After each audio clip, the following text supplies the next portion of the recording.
Good morning, folks. Brendan Willis here with Willis Lawn Services. There have been a bunch of people joining the group recently, and one of the most common problems that I see in the membership, what's an issue that you're dealing with in your lawn, has to do with bare spots in the lawn. And so I wanted to just make a quick video about that and what can cause that and how to fix it and those kinds of things. So the first thing is it depends on the type of grass you have. If you have Bermuda grass or Fescue, those are the two most common grasses here. So with Bermuda grass, the most common thing I see for bare spots in the lawn has to do with shade. A lot of times houses are built and the developer has to put in a tree, and the tree's small, and so it doesn't provide any shade for the grass. But then 15 years go by and you just notice the yard is getting thinner, it's just thinning out, or it may be completely bare. And so Bermuda grass doesn't do well in shade. And so eventually as the trees grow, or maybe you have a fence and a certain side of the fence is always shady, or just things like that, Bermuda grass can't grow whenever it's mostly shade, and it'll get thin and it'll eventually just be very bare. So to fix that, the temporary measure would be to have some tree trimming done and to thin the tree out, but that's not really sustainable, and it also will change the look of your trees. Really the best option, there's a couple of options for like under your trees or in shady areas. So you can obviously put a different type of grass there. Fescue does really well in shade. It's a little bit higher maintenance. There are several different types of fescue. There's a turf type fescue, and then there's a forage type fescue. A turf type fescue is prettier, but it's more susceptible to disease. It has higher water requirements. It's just a little bit more of a finicky grass, though it is really pretty, and that's most of what you see in nice neighborhoods. But a good option, if you don't have a sprinkler system, or you just don't feel like you're cut out for maintaining a fescue lawn, you can still get fescue.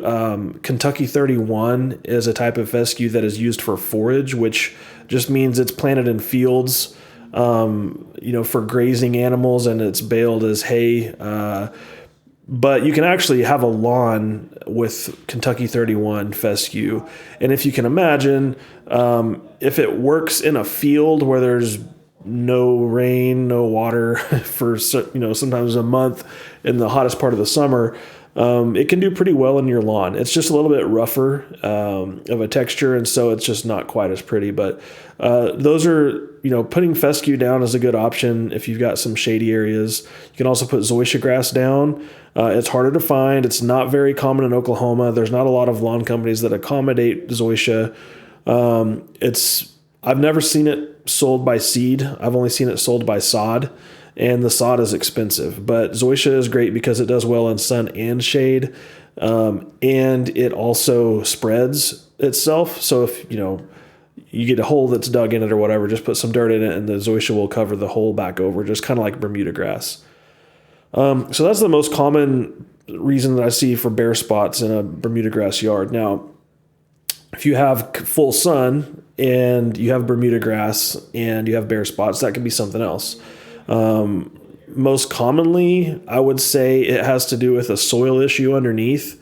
I've seen times where it's a bare spot and you dig down, and an inch below the dirt, the surface is a area of sandstone, especially like in the east side of Oklahoma City, Choctaw. There's a lot of sandstone out there. And so the grass just is not going to do well. There's nothing you can do about that besides remove the sandstone or completely raise the level of the soil there so that you can have some water retention under it.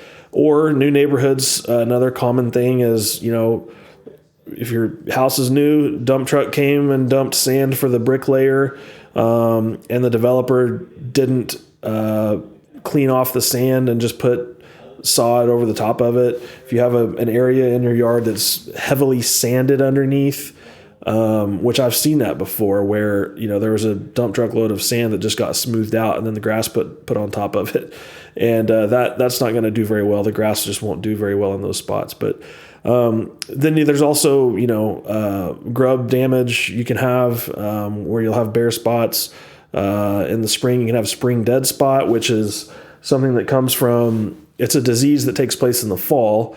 And it's where you'll have like a perfectly round, well, not perfectly round, but a perfectly dead area. And a lot of times it's round, but a dead area of your grass that's just completely brown, and the rest of the yard greens up and that spot doesn't.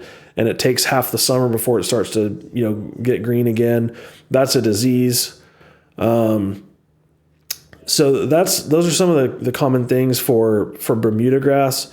Fescue, well, and let me say one more thing. Bermuda grass, if you're on a good program, fertilizing, watering, spraying for weeds, mowing, once a week, once every 2 weeks at least, Bermuda grass will fill itself in. You don't need to overseed Bermuda grass, and in fact, it's difficult to do that.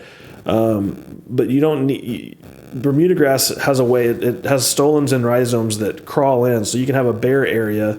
And as long as you're fertilizing and watering that, it'll fill in pretty fast by itself. You don't need to overseed to thicken that up. Now, fescue, on the other hand, if you have a bare area of fescue comes from seed. It doesn't spread itself. So if you have a spot where a dog dug a hole, or you moved a swimming pool, above ground swimming pool is not there anymore, or whatever, you have to thicken your fescue lawn from seed. That's the only way to fill in the bare patches, or I guess you could sod. But what causes that?